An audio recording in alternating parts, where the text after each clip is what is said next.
Okay, good evening to all. I think we can start now.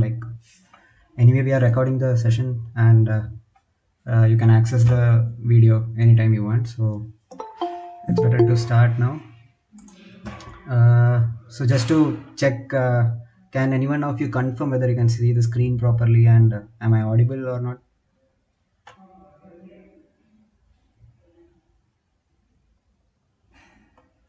Hello? All okay, sir. All okay, sir. Okay, okay. Thank you, Tabs. Uh, okay, so I guess we can begin then. This is, as you all know, that this is an interactive session for.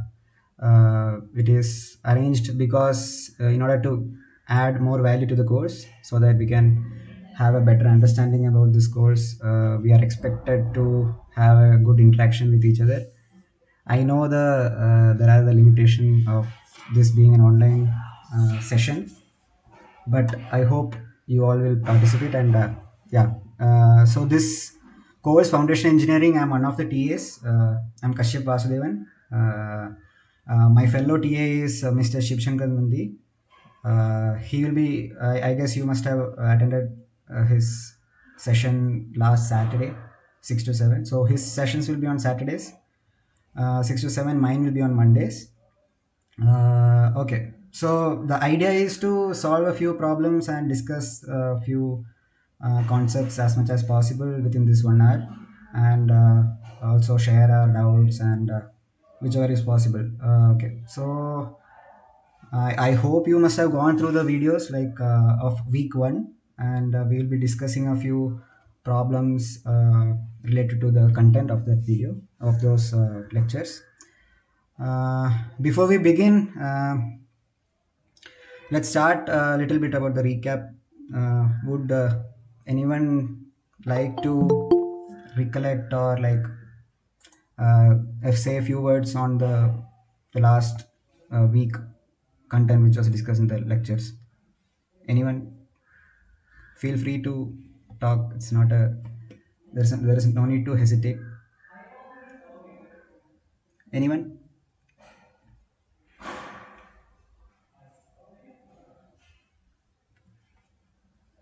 Okay.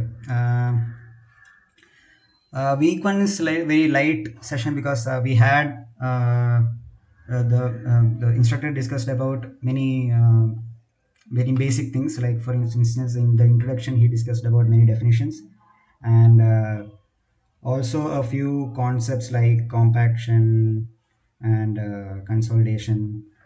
Very briefly, he discussed, and he also discussed about shear strength, and I guess he went through a few uh, tests like direct shear test.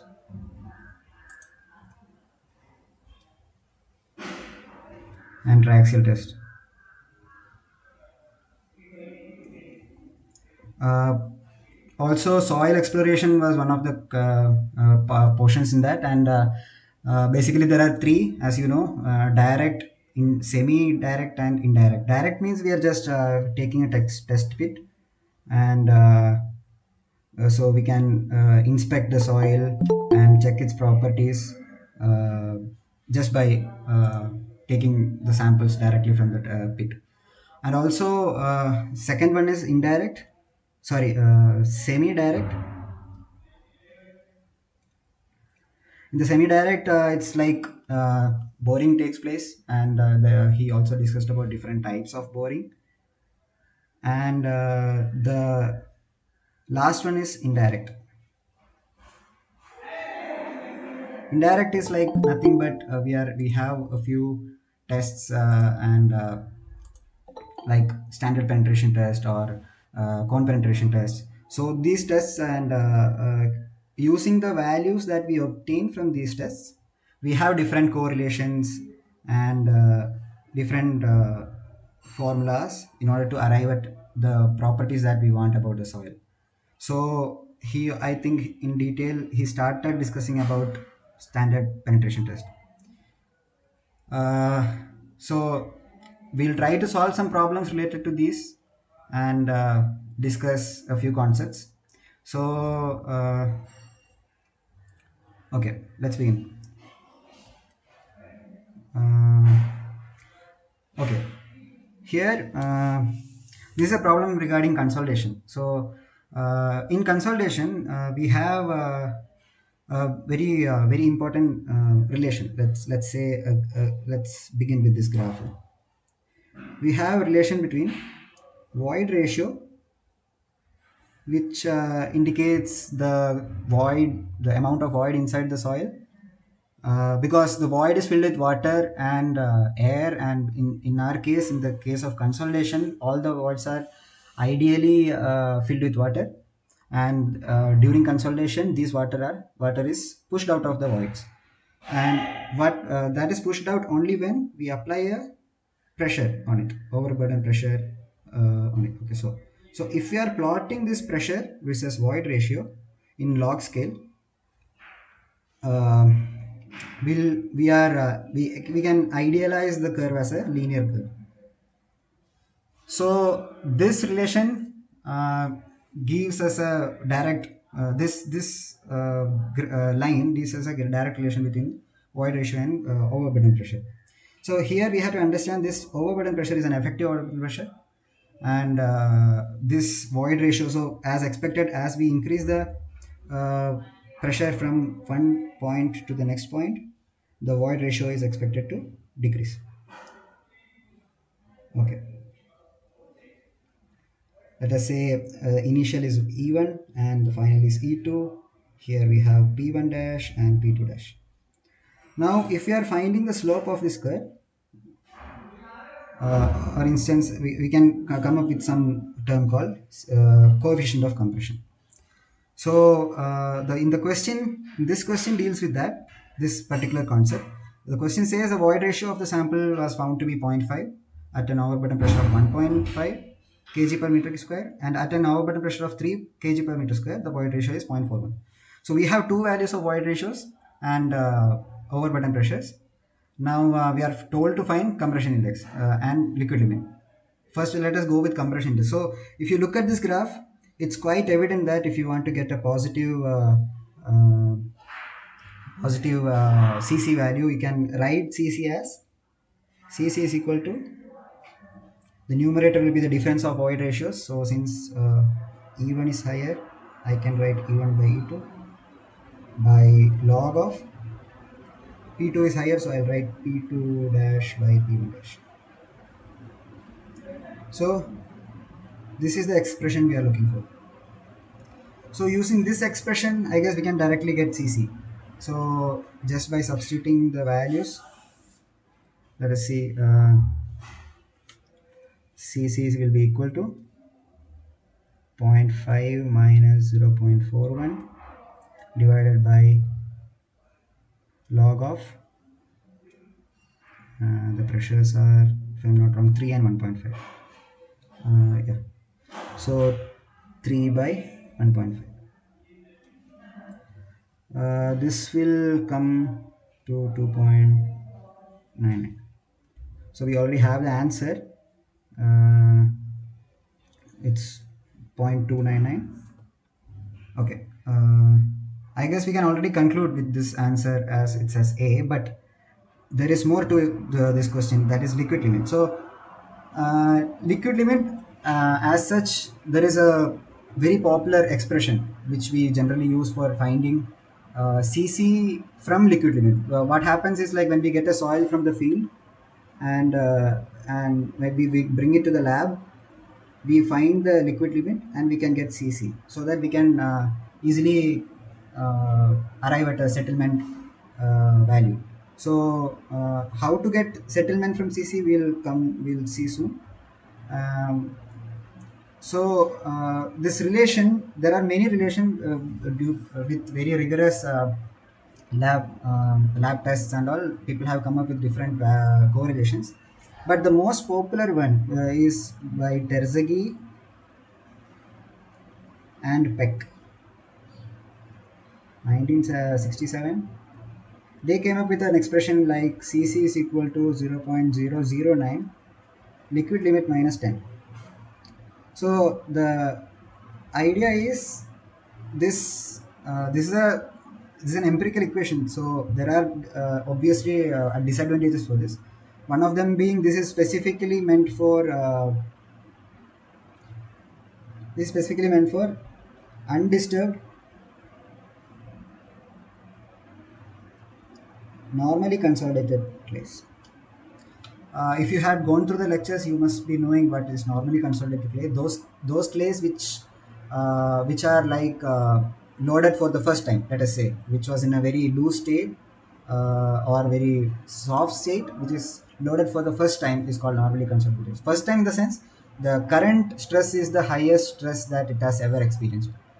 So these are normally consolidated clay. So this particular equation is only meant for those. So if at all you are encountering a situation where it is remolded clay with or an over consolidated clay, there you have to go for other equations. Okay, so this equation we can modify for our particular case. We need to find LL, liquid limit. So for that we can rewrite this equation as liquid limit is equal to coefficient of compression divided by 0.009 plus 10, I guess. Yeah, yeah. So we have 0.299 divided by 0.009 plus 10 equals, I guess, 43. Yeah, 43.22%. So we have an answer. Um but the story doesn't end here, because here we talked about arriving at settlement. So let us see this graph, this CC, the value of coefficient of compression will be only applicable in the normally consolidated state. For example, we can have the actual graph. If you are taking a soil from field, let us say, you will get a graph like this for the same relation that we were talking about. So this indicates that we have a flatter line and a steeper line. The steeper line is the normal consolidated part, and the flatter line is the OCC part. So the steeper line, till now we were discussing about the steeper line which has the slope of coefficient of compression, that is CC. But this flatter line we can define it as coefficient of recompression.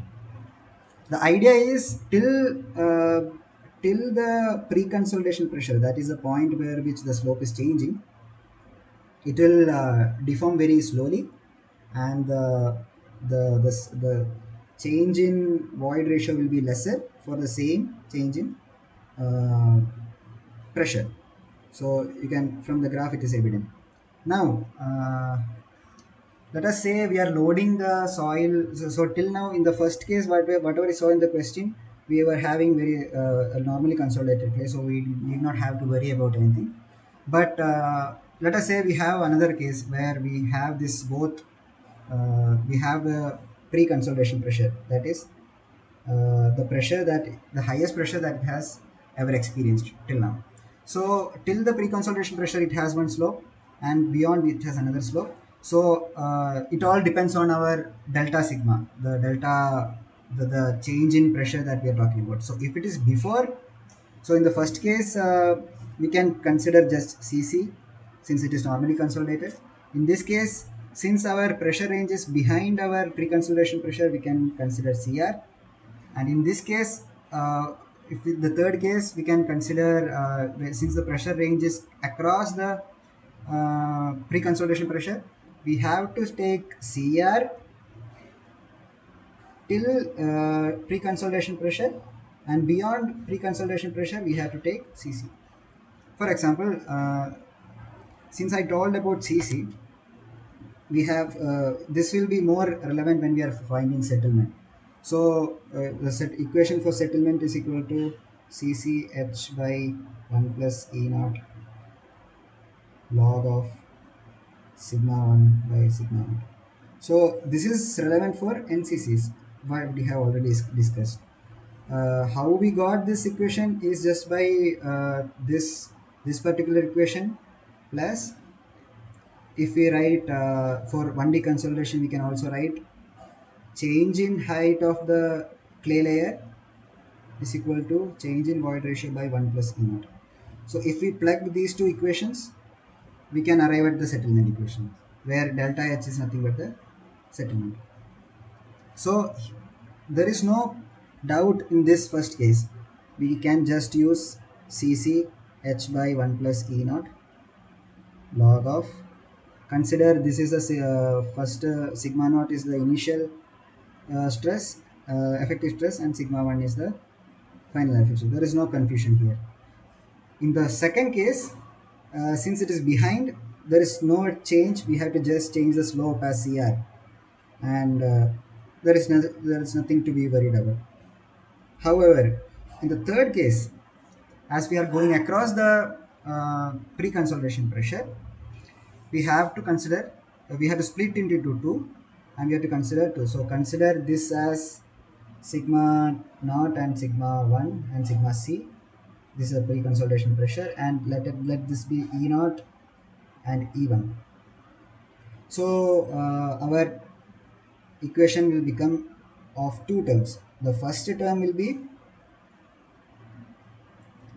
uh, with CR, that is the first the recompression slope, and the final pressure will be pre-consolidation pressure, and the initial pressure will be sigma naught. Now the second term will be, sorry, the second term will be with respect to Cc, and the void ratio initial will be here E1 and log of final by initial. Here the initial will be pre-consolidation pressure since we are beginning from here to here. So the only thing is like we have to uh, split the step into two. So this is regarding settlement. So I hope you can play with coefficient of compression as we had discussed to find its settlement also, or the change in void ratio also. We can do it. Okay. Moving on to the next question. Here we are dealing with just the effective stress. So the question is like we are given two layers in a soil exploration performed at till the depth of 15 meter from ground level. We are given two layers, 0 to 5 we have two densities. uh, from layer 2 we have saturated density. Okay, so during summer the water table is 1.5 below the ground level. During monsoon the water table is at ground level. So we have two conditions where the water table is changing, and we are asked to calculate the difference in effective stresses between both the seasons at the bottom, that is 15 meter. So okay, let's see how the problem is. So we have the ground level, the first layer say -5, and the second layer -10. We are given the densities as 17.2 and 19.3. 17.2, this is the bulk density, kilonewton per meter cube, and the saturated is also given as 19.3 kilonewton per meter cube, and the second layer saturated value is 20.2 kilonewton per meter. So the question says the water table during summer is at a depth of 1.5 meter from not wrong. Yeah, 1.5 meter below ground level. So so this is the summer. Okay. How about winter? During winter, the same things are happening, but the only difference is like uh, sorry, this is 15 if I'm not wrong. Yeah, -15. The only difference is our water table is at ground level. So okay. So we all know that during monsoon, the groundwater throughout the year, the groundwater table will be fluctuating. The least being during the summer, and highest, sorry, during the winter. Sorry, during the monsoon. Okay, so we are asked to find the effective stress at the bottom. Let us see. Uh, the effective stress. Okay, so here the weight of water is told to be assumed as 10. So, would anyone like to attempt like the how to find the effective stress in the sense if we have to find the effective stress at the for the summer case, and we need for the first 1.5 meter. Would anyone like to attempt?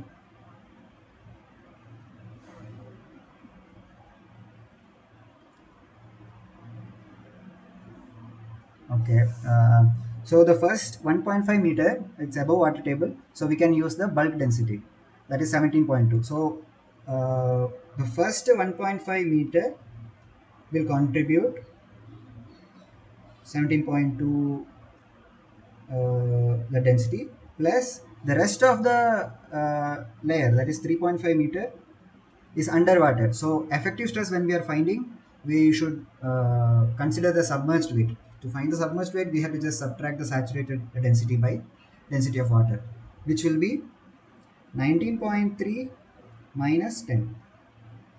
So we have reached till minus 5. Now to reach minus 15, 10 more meters are there. So we have to add 10 into 20.2 minus 10. Okay. So this comes out to be, I guess, 160. Yeah, 160.5. Please correct me if I'm going wrong. So 160.35. Now, similarly for the case of monsoon, uh, it's easier since we have water table till, so we need only two terms. So sigma sat is 19.3 and sigma sat here is 20.2. So we have only two terms. That is, first 5 meter will have saturated submerged weight. So we have to 19.3 minus 10. We have to subtract by 10, plus the rest 10 meter will be contributed by the soil of layer 2. That is 20.2 minus 10. This comes out to be 148.5 kg. Okay, now the question asked is calculate the difference of effective stresses between the two seasons. So the difference of effective stresses is nothing but 160.35 minus 148.5. That will be 11.85 kPa. So yeah, the last option. Here, the thing that the takeaway is like we have to understand the sense of it. During monsoon, due to the increase in water table, the effective stress is decreasing. So the effective stress is decreasing means it will affect our settlement. It will also affect our shear strength. So there is a follow-up question related to this. The question is like, if we have this cohesion value and the angle of internal friction value, can we come out with the shear strength of the soil at the depth of 15 meter during summer season? So during summer season, we know the normal effective stress is 160.35, 160.35 kilonewton per meter square. Uh, okay, so we have cohesion value 1 kPa, and we have 36. So how to find the this thing? The answer is our Moore-Coulomb failure. So we have a failures envelope, which is called which is in the Moore-Coulomb space. Moore-Coulomb. I hope most of us are like familiar with this. So this line is called failure surface. So beyond this line, that is It, our stress state can be anywhere below this line. If it crosses this line, that means it is going to fail. So this is like a boundary which defines failure for our particular soil. So we have C and phi. So depending on the C and phi, our strength of the soil will vary. So this line indicates actually the strength of the soil. This line can equation for this line can be written as, for failure envelope, tau f can be written as C plus sigma n tan phi. So this is nothing but the shear strength. So in order to find the shear strength, we can write our shear strength is equal to 1 C plus sigma n dash tan phi. So 1 plus 160.35 tan 36 will give us 117.5. Okay. So our answer will be B. Okay, so again, so the idea is, if we have our effective normal stress, we can arrive at the shear strength. So if you look at the monsoon effective stress, which is lesser than the summer, we can see that the shear strength for the monsoon will be lesser than the shear strength during summer. So now it's quite evident why we observe a lot of failure during monsoon season or just after the monsoon season.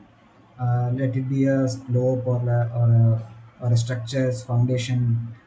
The shear strength will is changing, is reducing during monsoon when compared to the summer. However, this can be also extended to when we look at settlement, because we have two equations for settlement as we seen before. We have Cc h by 1 plus E naught log of sigma 1 final. So sigma final I can write as the increase in stress and the initial stress. So here we can see that this difference in stress, since it is reducing, it doesn't matter. So if we will have a negative value, so it will not affect our settlement. But in some cases, the stresses can increase. For example, if we have a ground surface and we have a water table. So till now, in the previous case, we saw the water table rising. So consider as condition when water table is reducing, like it goes down. So what happens is, like in our calculation for effective stress,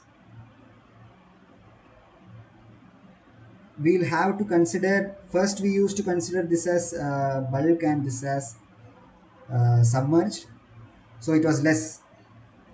So but when it is going down, this suddenly we will have to take it as saturated, because just after the drawdown of water table, there will be a very higher value. So since this is, let us say if sigma sat is 20, sorry, if the sigma sat of the soil is 20 kilonewton per meter cube, submerged will be 10 and our sat will be 20. So at this water level we'll have to take 10, but when it goes down we'll have to take 20. So obviously the effective stress is very high. So in the other equation for settlement can also be written as NB. And so it's quite evident that the change in our effective stress during any process will affect our settlement. So when there is a sudden drawdown of water table, the settlement can be expected.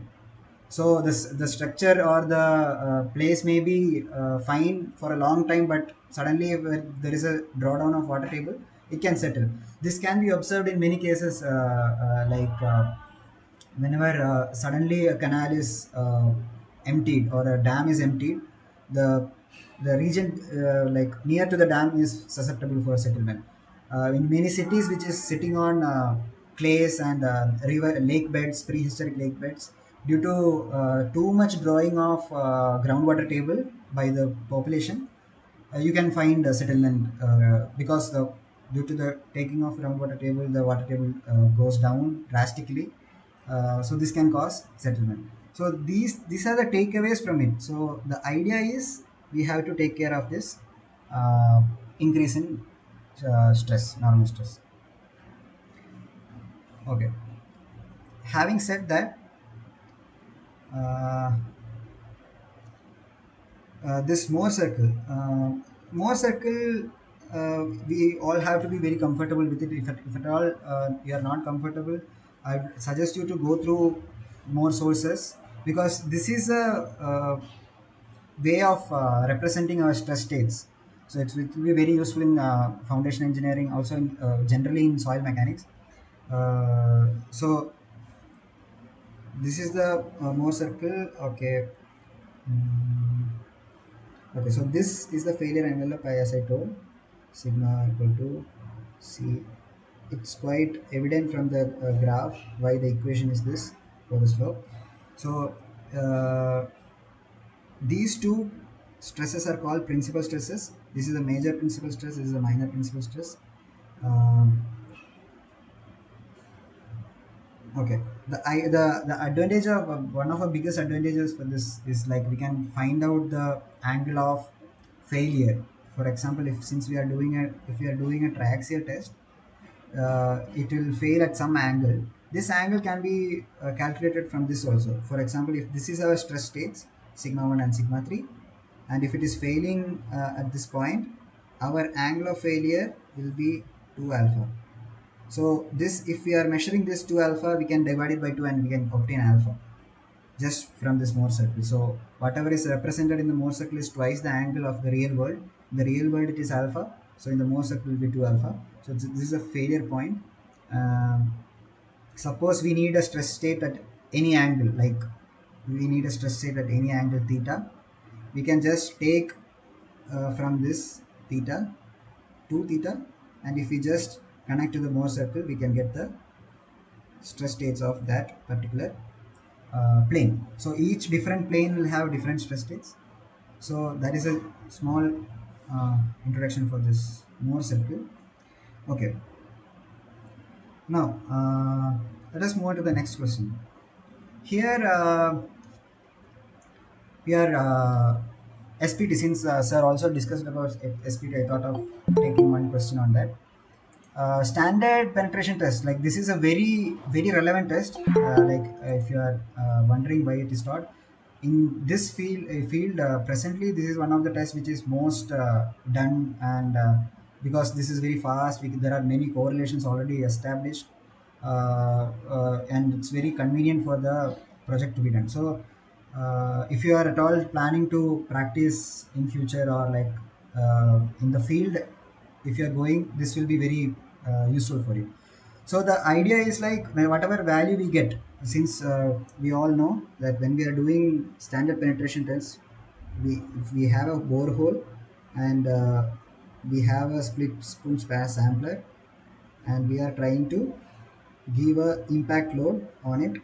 So we'll find out the number of we'll keep counting the number of blows, and we'll keep monitoring how much it is going down, how much it is penetrating.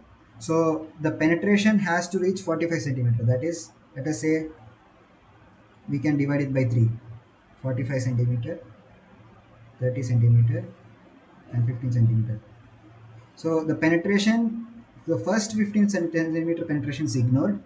Once it crosses the 15th mark until it reaches 40, we'll keep counting what is the number of blows required to reach that particular penetration. So obviously, we can say a lower n value indicates it's a very soft soil. It can be a soft clay or a loose sand. A very high n value, like, indicates a very stiff clay or a very dense sand. So that is just a basic thing. uh, but for correlations, when we are using this n value for correlations, we have to consider different corrections. So sir discussed about two corrections which is followed in IS code also. The IS code which is concerned with this um SPT is 2131 1981. So we'll have to follow this IS code for this. So there are two types of corrections. One is for overburden pressure. So this whatever n value we are taking, that is taken at a particular depth. So that depth will also have an influence on the n value, because we know as we go deeper and deeper, we'll have this contribution from the overburden pressure. So that will also resist our penetration. So to counter to consider that, and to have a normalized value for n, we consider this correction. So that correction is for overburden.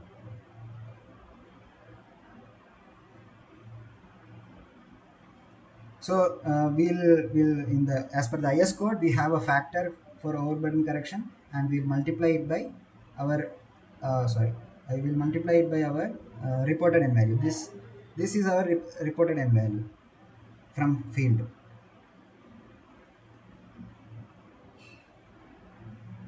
and this will be our correction factor. So we'll talk more about this correction factor just after, in the next slide. The second correction is our correction for dilatancy. Dilatancy correction. This correction is only applicable for a few cases, like when we have sandy soil or silty soil under groundwater table. Only in this condition we need to use this. So the idea is like when our soil is under uh, groundwater table, and when we are trying to do this SPT test below that, due to sudden loading, the pore pressure gets built up. So this pore pressure makes it more difficult to penetrate. So whatever n value we will be getting below groundwater table is slightly overestimated, but that is not good for us. So because the philosophy is like whatever values we are using to get the strength of the soil, we have to underestimate it. We should never overestimate, because we'll get a higher strength which is higher than the actual strength of the soil, which can lead to issues. So the always the idea is to get the correct strength. So to get the correct strength, we should never overestimate. To counter that, we have to consider this correction. So dilatancy correction is nothing but this is only applicable when our n dash value, whichever we got in the previous correction after correcting for overburden, this should be greater than 50. Only if these two conditions are satisfied, we need to go for it. The correction is n double dash equal to n plus n minus 15 by 2. Uh, sorry,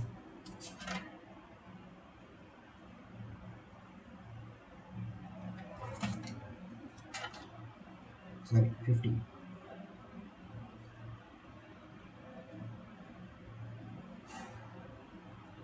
n dash. Okay, now uh, so this is the okay. So we were discussing about this correction factor. So let us solve this question.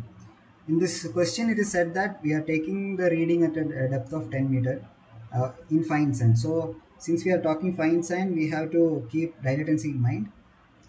If the saturated weight of the unit weight of the soil is 19.8 kilonewton per meter cube, and water level is at ground level. So we know that it's a fine sand and the ground it's below groundwater table. So we have to give dilatancy correction, and overburden pressure also we'll have to consider. So let us see overburden pressure. So the case that we have is um, the water table is at ground level. This is 10 meter. So the overburden pressure, effective overburden pressure will be, we have 19 sigma sat equal to 19.8 kilonewton per meter cube. So our effective stress will be to find get the submerged. We will subtract it by 10, which is nothing but the weight of the unit weight of the water into 10. So this will turn out to be 98 kilonewton per meter square. Okay. So in IS code, in order to find our CN, the CN that we were talking about, the correction factor, uh, we have a graph given in IS code. So the idea is like we have overburden pressure in y-axis and the CN value in the x-axis. So the unit given in the IS code is kg per centimeter square. This will be nothing but I guess it will be equal to 100 kilonewton per meter square.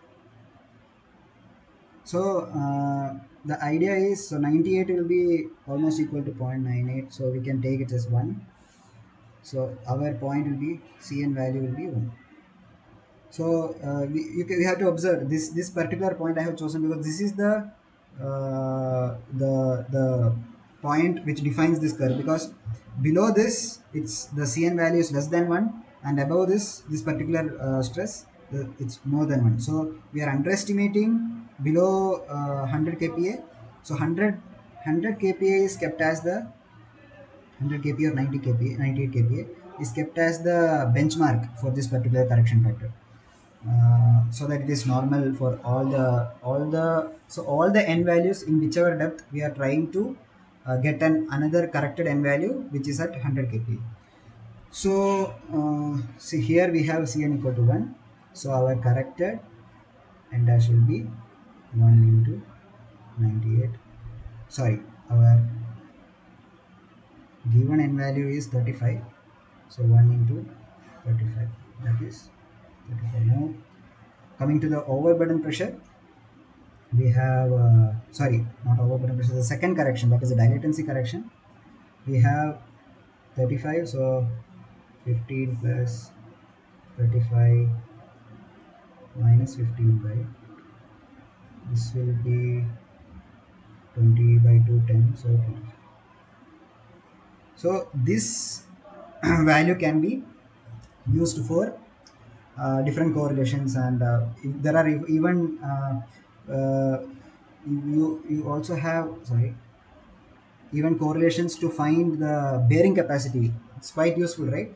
So we can find C5 values, we can find bearing capacity from it. There are a number of correlations. So just look how convenient it is. We are just counting the number of blows, and that number of flows we are just correcting by just two different corrections, and we can directly come up with bearing capacity. So that's why it becomes very fast, and that's why this SPT has got so much popularity. Okay, now enough with SPT. One light question I have chosen, hoping that you will also interact. Uh, so this question says like, uh, since there are different tests, which of these tests has predetermined failure plane? Can anyone please if anyone would like to just guess? I know it's quite evident, but it would be great if you would interact.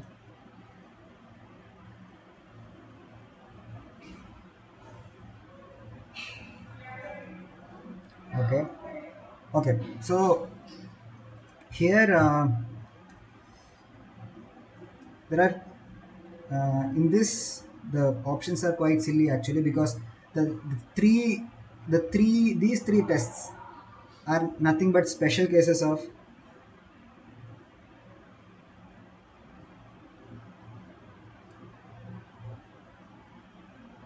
Traxitus.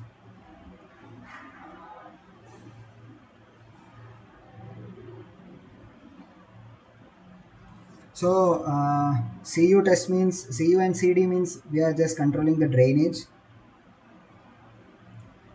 of the test. That is, there are three different tests: UU, CU, and CD. This nothing but indicates, the first letter indicates whether the drainage is on or off during the first stage, that is the stage of application of cell pressure, that means our sigma 3. So during the application of cell pressure, whether the drainage is on or off. So if it is off, it is undrained, and if it is on, it is drained. Sorry, if it is off, it is unconsolidated. If it is drained, it is consolidated. And the second letter indicates whether the drainage is on or off during application of deviator stress. I hope you are familiar with these terms, cell pressure and deviator stress. In the next slide, if you want, we'll discuss. Uh, so these are special cases of triaxial tests. And unconfined compression test is nothing but the same triaxial test. Uh, in, uh, in the conventional test, we'll have sigma 3, some value, but in this case, we'll have 0. We'll just have sigma 1, which is equal to sigma d, that is the deviator stress. Uh, okay, so that it's quite obvious that direct shear test is the test which has predetermined failure surface. Uh, the reason is because this is the diagram for direct shear test.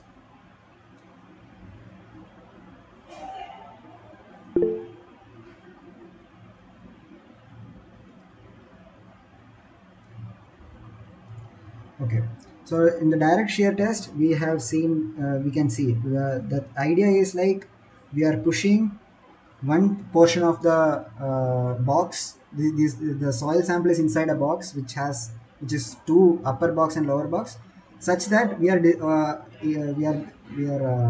sorry, it's pushed here. So the proving ring pushes the one of the boxes to one side so that the failure happens horizontally along this dotted line.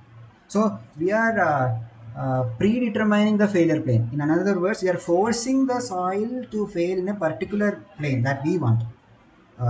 So, but that is not fair if you look at the realistic condition, because in realistic condition we cannot tell the soil to fail in a particular direction. So there are limitations. This is one big limitation for this direct shear test. But however, in some cases, this direct shear test is more applicable when compared to the triaxial test. There are certain cases. Now, triaxial test, the thing is like we are just giving cell pressure in the first stage that we told, that is sigma 3 all round. Just given, since it is hydrostatic, we are filling the cell with water, and we are pressurizing it. So all round the sigma 3 is added, is applied. That is the first stage that we were talking about in the first letter. The second stage is where we are adding this deviator stress. So if you see at the top, we have two stresses, deviator stress and as well as the all-round cell pressure. So sigma 1 is actually sigma d plus sigma 3. That is deviator stress plus sigma 3. So sigma 3 and sigma 1. These are the same sigma 3 and sigma 1 that we saw in the Mohr circle. So we'll keep on adding this sigma deviator stress till this soil fails, but the soil is free to fail in any direction. So depending on its uh, the different properties, material properties, the angle might change. So it can either fail in this direction or this direction or any direction. So this particular direction of failure is what I previously mentioned as alpha. Okay, so that's the thing. Okay, so I guess we have something in the comments. Uh, okay, so Pratnesh asks that what is the use of CU and CD test? So, okay, I will take CU and CD. CU and CD. So, you know the basic difference here is in the second letter that indicates the application of, during the application of deviator stress that I was talking about, whether the drainage is closed or open. So in this case the drainage is closed, and this in this case the CD case, the drainage is open. It is free to, the water is free to flow out of the sample. So the thing is like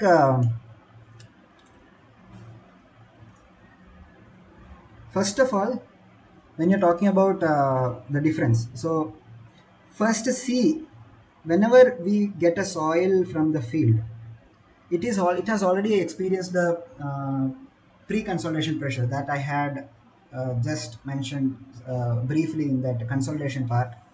So that pre-consolidation pressure, in order to achieve that particular thing in our lab, we need to apply the pressure, so that we can achieve using cell pressure. So during the first stage, when we apply the cell pressure, we allow uh, the water to flow out and it gets consolidated. So this requires a lot of time. So after consolidation, we can stop, and then we can give the deviator stress. So in this case, the drainage is closed, and this case, drainage is open. So now let us see what is the use of this. The thing is like, drainage is closed indicates like, this indicates, sorry, this indicates the short term stability of the structure. In the sense, if we have a structure and proposed structure, and we are taking a soil from bottom before the construction just to test in the lab, and we are coming up with some C and phi value, and we can judge its strength. If we are doing CU test and we are finding the C5 value, and if we are judging its strength, that is the short term strength of the structure. Because the undrained thing means that we are not allowing the water to flow out, or the loading is sudden. uh, the loading is sudden in the sense, because here in direct shear, sorry, triaxial test, we apply the deviator stress in a particular rate, for example 1.52 mm per minute, which is quite fast, or since it is strain control test. Or you can also give a very low value, 1.15 or 0.15 mm per minute. So the idea is we can change the rate. So the in CU test we are giving a very high rate, for example 1.25 mm per minute. That indicates that this shows the short-term stability, that construction is happening very fast, and we need to find the stability of the structure just after construction. That the time of application of the uh, this is nothing but which is actually the deviator stress, right? So whatever the superstructure is, extra load it is happening vertically, that is nothing but the deviator stress that we are applying. So the application of deviator stress is very fast, and we get a short-term stability. However, here the rate is very slow. Rate of loading is slow.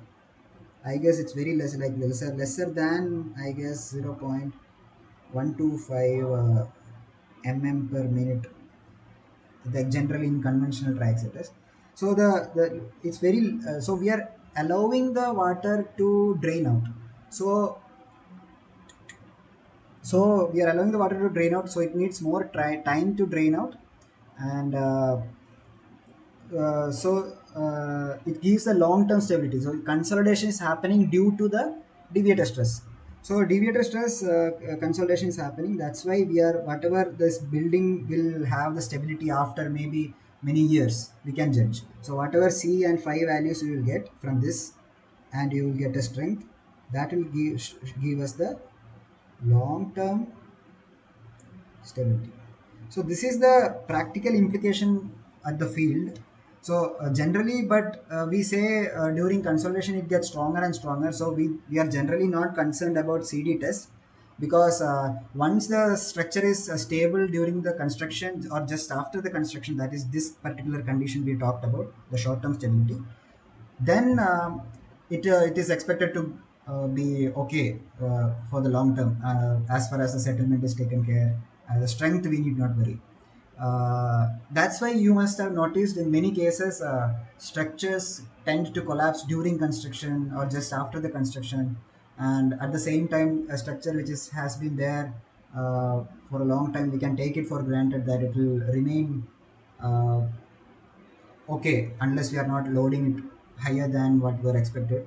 It will be okay for a long time.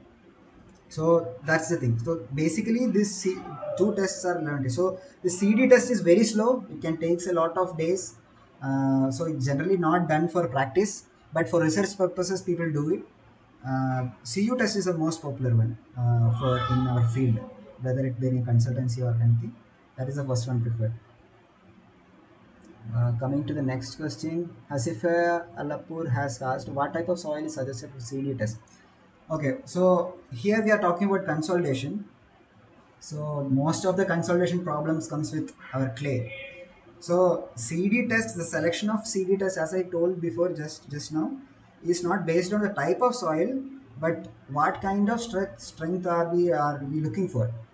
If we are looking for the long-term stability, we should definitely go for CD test.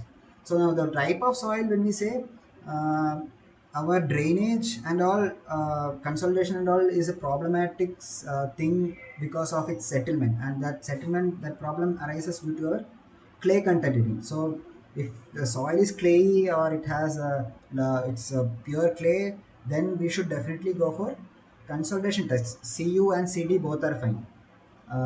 CD tests are generally not done in field because it's a lot of time consuming, and also the long term stability. Once we are okay with the short term stability, generally in field long term stability will be taken care. Provided we are taking care of the loads and like we are not increasing too much or like sudden changes. So again, so CD test consolidation. Sorry. Okay. So can anyone say, are you able to see my screen? Hello? Okay, I hope. Okay, thank you. So that's the thing. So I hope the I'm able to do justice to the question. Uh, the basic idea is like in the lab we are trying to find out the the short term stability of the soil, short term strength of the soil, and the long term strength of the soil. This is the basic difference between CU test and CB test. Okay. Pratmesh has asked, how is the SPT value correction done? Okay. So as I told, I guess we just solved a problem on that. There are two basic corrections done. One is for sorry. One is for overburden pressure. Another one is for dilatancy. So these are the two corrections suggested by IS code. Now I guess sir will be discussing more about. I think he already has started to discuss. He didn't complete it. He'll be discussing about the American code also, because that is also quite popular because more things are taken into consideration. Here we are only considering the overburden correction and the dilatancy. In the American code, they also suggest correct the SPT method, the changes that can happen due to the SPT equipments and the procedure done during SPT, that is also considered. So the efficiency of the hammer, efficiency of the load transfer, all those things come into picture.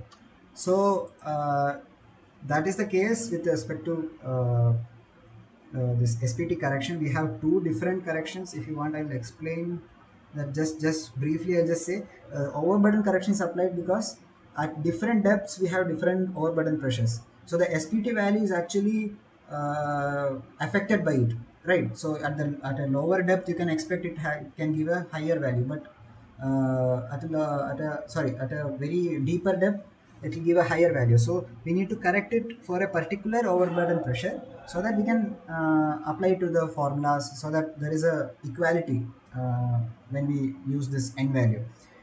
Dilatancy correction is only used in a special case whenever we have this corrected n value greater than 15.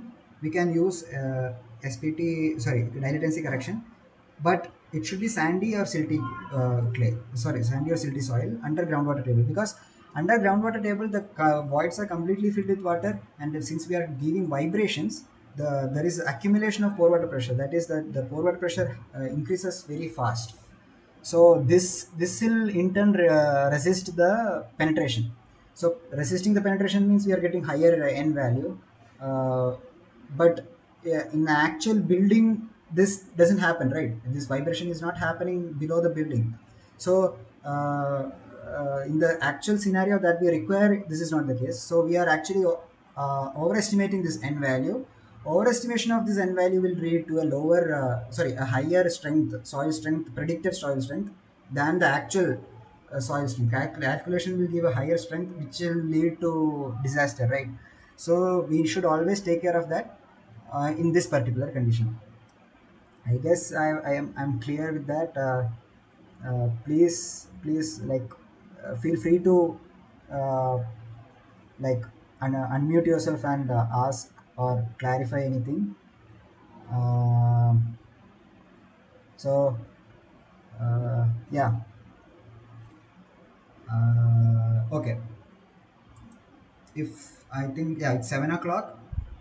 uh, if you don't have any other doubt, even if you have a doubt, like, we always have a portal, right? In our portal we have something called discussion forum. I don't know whether you have tried it or not. It's just like a forum. We can post our doubts, anything, any doubt, anytime. It's better to earlier the best. If you are clarifying, we'll be there all the time. Even if you have doubt, you can also come up with in the next interaction session. Next will be done in next session will be on Saturday by Shiv Shankar Nandi. His will be from 6 p.m. Yeah, 6 to 7, just as today. Mine will be on next Monday, 6 to 7. So just please remember that Saturday and Sunday, 6 to 7, the interactions will be there. So feel free to come up with more doubts, and so that we can we can increase the value of this time, right? So the time will be better spent if we are interacting. So I request all to interact more than today, and yeah, I guess we can wind up if everyone is fine. Is it okay? Shall we wind up? Okay, sir. Thank you. Okay, thank you. Okay, sir. Thank you, Okay, sir. okay, have a nice day. Thank you, sir.